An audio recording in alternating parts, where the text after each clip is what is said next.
ఎండాకాలం వచ్చిందంటే అందరి ఇంట్లలో వడియాలు పెట్టుకోవడం, పచ్చళ్ళు పెట్టుకోవడం, అసలు ఎంత బిజీగా ఉంటామో కదా. మరి మీరు ఏమేం పెట్టుకున్నారు?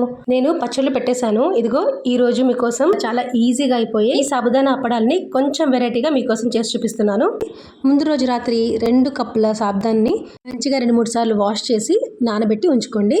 తెల్లవారి 1కి 6 చొప్పున వాటర్ పోసుకొని దాంట్లో తెల్ల నువ్వులు, నల్ల నువ్వులు, జీలకర్ర, ఓమా, 1 టేబుల్ స్పూన్ పండుమిర్చి పేస్ట్ కూడా వేశాను.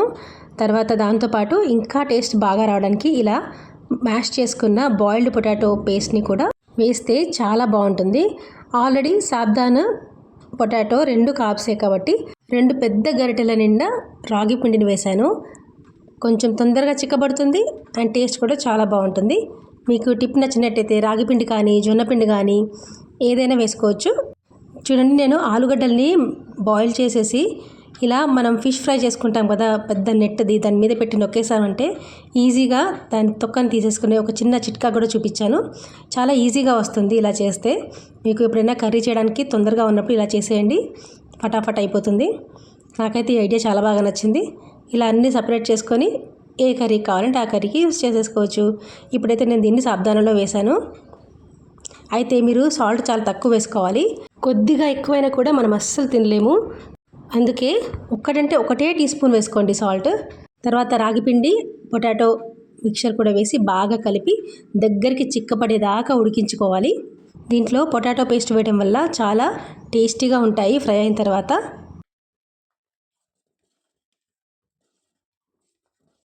రాగిపిండి ఉండలు కట్టకుండా చాలా ఫాస్ట్గా కలిపేసుకోవాలి.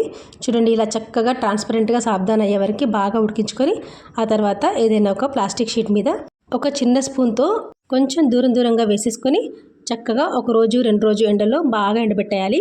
ఒకవైపు ఎండిపోయిన తర్వాత నెక్స్ట్ డే మళ్ళీ తిరిగేసి ఎండబెట్టాలి.